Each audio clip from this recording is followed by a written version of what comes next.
Ассалаумағалейкум, баршаңызға қалайсыздар? Бізде бәрі жақсы, жаттығудамыз. Шымкентте күн жанып тұр.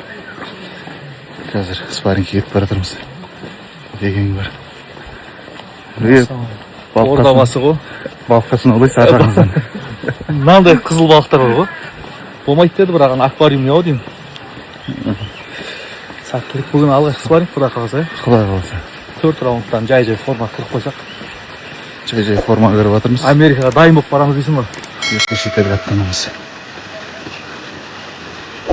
Ардақты ағайындар, ассалаумағалейкум. Құрметті қазақ стайлдың жанкүйерлері, дәл қазір таңғы сағат 5:30, таңғы 5-те жаттығуымызды бастап кеттік. Қазақ стайл командасы жаттығу лагеріне оралды. Ассалаумағалейкум баршаңызға.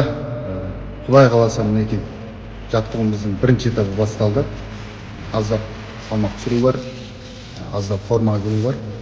Соның қазір Қазақстанда өтіп аламыз бірінші этабын. Содан кейін Құдай қаласа айдың аяғында шетелге аттанамыз.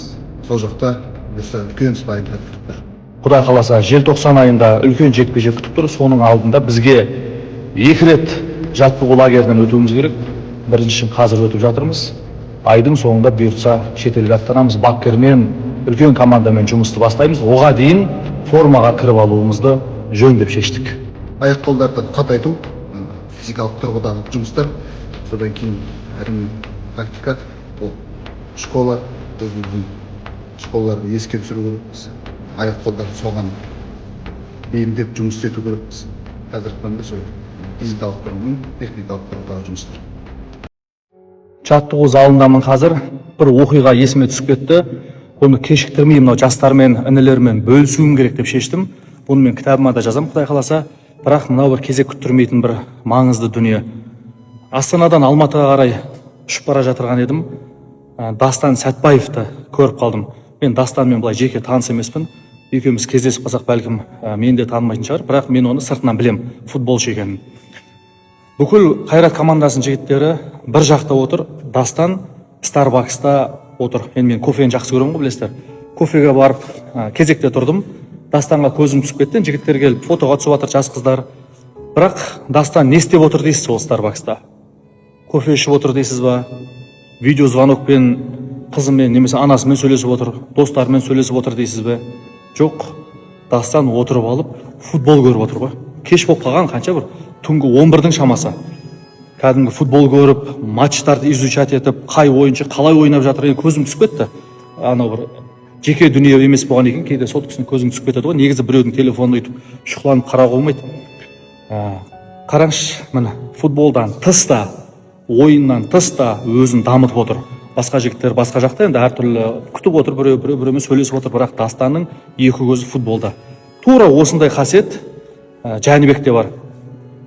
Жәнібек бос кезінде жатып алып кино көріп, немесе бір приколдар қарап отырмайды. Мен білем ғой Жәнібектің қасында. Ағасымын, менеджермін. 8 жылдан бері Америкада бірге жүрміз. Бұрынғы бокстарды қарайды. Бұрынғы бокстарды қарап көріп болған екен.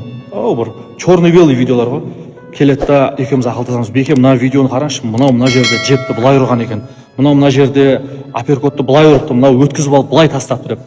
Үнемі өзін дамытып отырады. Қарасаңыз, Жәнібек әлем чемпионы. Қазір Қазақтағы жалғыз әлем чемпионы. Дастанды қарасаңыз, Құдай қаласа үлкен шетелдік әлемдік футбол клубтарына ойын ойнайын деп отыр. Солардың футболшысы болайын деп жатыр. Екеуін байланыстырып отырған бір қасиет, екеуі бос уақытында өзін дамытады, изучать етеді. Басқа ойыншылардан тәжірибе алмасады, көреді, соны өзіне сіңіреді.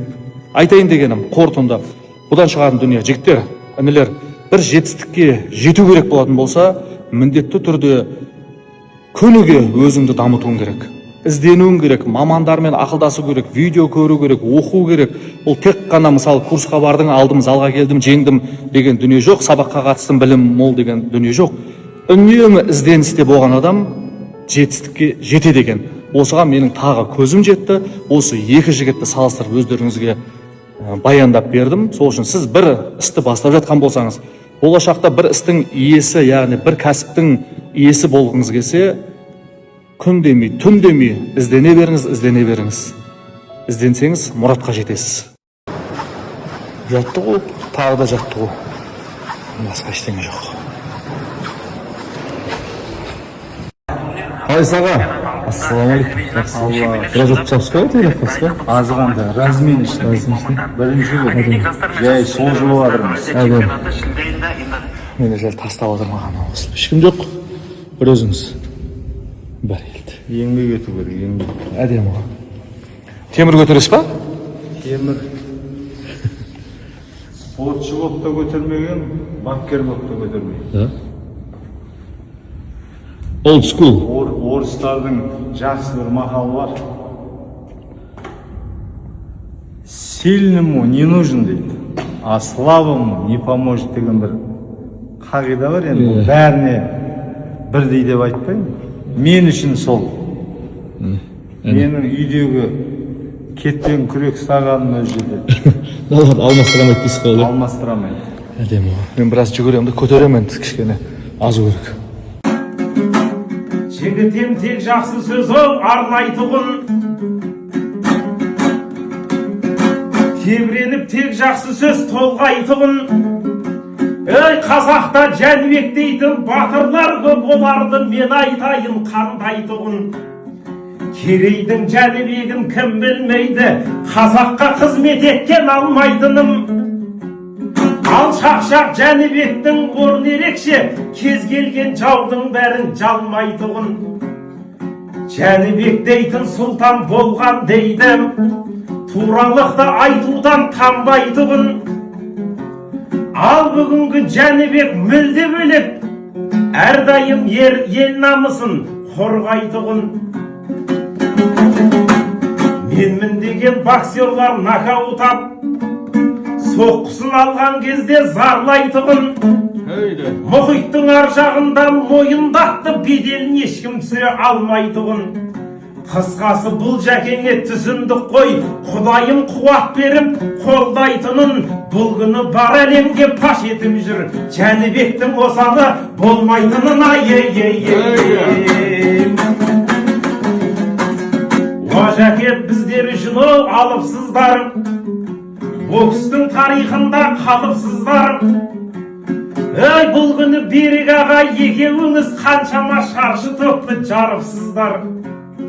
2013 жылдан бері біріңізді біріңіз таныпсыздар. Ей, бір күні Бекеңсізбен сұхбаттасып сөйлесіп сөздің майын шағыпсыздар. Мұхит асып кететін болып шешіп, жеңіске деген үміт жағыпсыздар. Ақшыдан нағашың жоқ, құдаңда жоқ, Құдайға тәуекел қып барыпсыздар.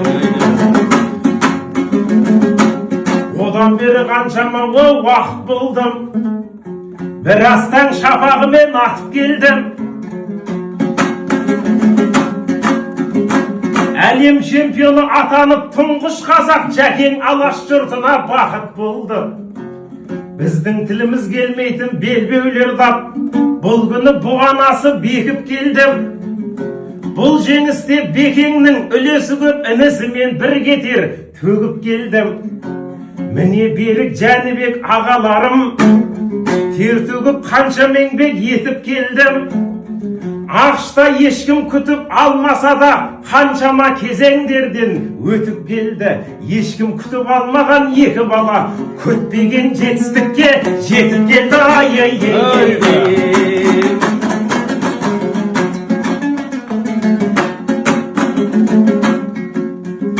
Қалайша топ алдында оу шаба алмайын, көпшіліктің көңілін таба алмайын. Ел байрағын көтерген ағаларға шама шарқым келгенше ән арнайын. Сіздер патшадан да паңсыздар, сіздер жүк көтерген нарсыздар. Шоқтығымды биіктетіп шетелде, көк туымды желбіреткен жансыздар. Алдымызда жалт-жұлт етіп от жырап, әлеміне бақ қонардай боп тұрады. Жұрт алдында қанша мақтап жатсақтай, сіздерде ешкім шын түсінген жоқ бірақ. Жұрт алдында қанша мақтап жатсақтай, сіздерде ешкім шын түсінген жоқ бірақ. Сынға түсіп Жәнібектей рух ақталды ғой ел алдында үміттер, абыройын көтеретін қазақтың аман болсын өздеріңдей жігіттер. Алдыңызда жалт-жұлт етіп от шырақ, әлеміне бақ қонардай боп тұрады. Жұрт алдында қанша мақтап жатсақтай, сіздерді ешкім шын түсінген жоқ бірақ. Жұрт алдында қанша мақтап жатсақтай, сіздерді ешкім шын түсінген жоқ бірақ. Белгілі Жәнібектің ол дүр екені, ұлтымыз үшін туған ұл екені. Ей, білегі Жәнібектің көтерілсе жүрегі қарсыластың тіретеді. Жәкеңнің апперкоты тиген кезде дұшпанның шыбын жаны шыр етеді. Алдыңғы қолыменен жеп ұрғанда қабыландай қарқынын үдетеді. Бодишотпен қарсылас құлағанда аренаның барлығы гүр етеді. Осы сәтте түсінбеймін бір нәрсені, Нұрғали енді соны жыр етеді. Дәл осы соққы тиген қарсыластардың белгісіз қалай аман жүр екені. Ай, бірақ кім біледі ол жазғандардың, өлікте қалған шығар бір екеуі.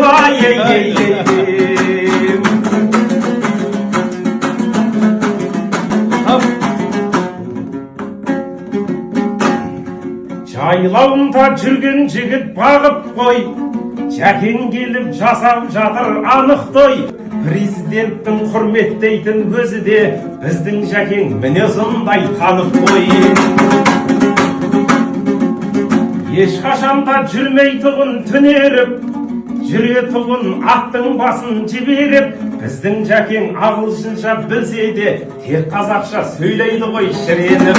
Біздің Жәкең ағылшынша білсе де тек қазақша сөйлейді ғой шіреніп. Бұхмекер дауы, қазақтың жауы, допингтің дауы басталды. Айтса да налай, шапса да жалай, құлата алмады асқарды. Тоңдырды сіздей, тоңдырды біздей, ақштың желей ызғарлы. Тепсе де батыс, сөксе де ақш, ел есінде сіз мәңгі. Батырым дейтін, жақыным дейтін, алдыңда сенің жұртың бар. Қорғап жүретін, қолдап жүретін, артыңда ұлы жұртың бар. Ел жүреткейсің, желбіреткейсің, көк байрағымды тағыдай. Есенсің Жәнібек, ерсің Жәнібек, қазақтың туған бағындай. Ерсің Жәнібек, сенсің Жәнібек, қазақтың туған бағындай. Қазақтың туған бағындай. Ой, бәрекелді, ай, бәрекелді. Жәкең қабыл алсын, жүректен шығарған өлеңіміз. Бәрі өмір баянды бәрі айтты ғой. Шама шарқымыз келгенше,